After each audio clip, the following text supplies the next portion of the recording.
You know that person, the one who always cancels plans. I can't today, maybe another time. I'm just tired. It seems like they're avoiding everyone. But the truth is different. They're not running from people. They're protecting themselves. If you genuinely look forward to a Friday night in pajamas more than a party, stay. Tonight, you'll feel truly seen.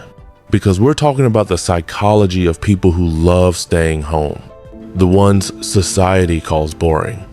And science calls something else. Here's the thing. Extroverts recharge around people. They need conversation, movement, noise, events. That's how they regain energy. But introverts and people who value solitude recover in silence. Every social interaction, even a pleasant one, slowly drains their internal battery. And home is the only charger that actually works. Psychologists call this the theory of optimal arousal.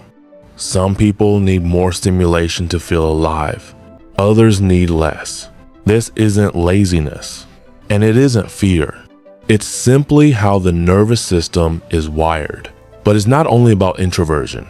Many people love staying home because home gives them a level of control they don't have anywhere else. Outside, the world is chaotic.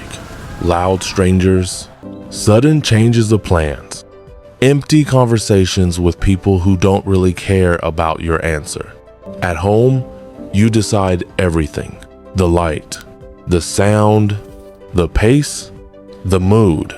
For people with anxiety or high sensitivity, this control isn't comfort, it's survival. And here's something interesting. Research shows that people who feel good in solitude are more likely to be creative, deep, and better at solving complex problems. Staying home doesn't mean doing nothing. It's where the best ideas are born. Not in a crowded bar, but in a quiet corner with a book, or with your thoughts at 2 a.m. But let's be honest.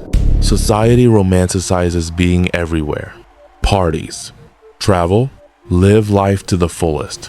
But what if your best life is a documentary, a bowl of warm soup, and zero obligations?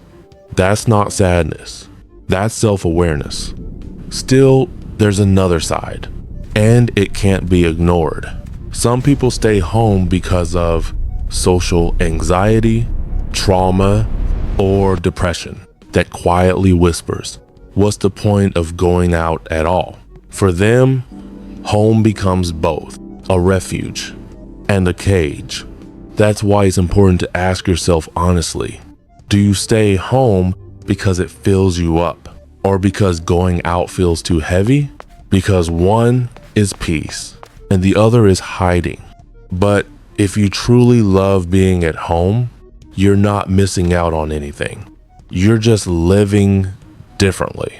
You find joy in small things, morning coffee, your favorite spot on the couch, the light hitting the wall at sunset, things most people rush past. Psychologists call this a low need for stimulation.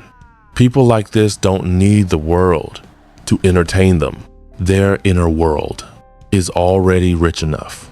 So if you easily decline invitations, if you feel good being alone on a Saturday, if you'd rather rewatch your favorite show than make memories, you're not broken. You're simply tuned to depth instead of noise, to calm instead of performance. Write in the comments, do you love staying home? Or do you think we're all just making excuses? And if you want to hear psychology people don't usually talk about, the next video will go even deeper. Click, you'll understand why.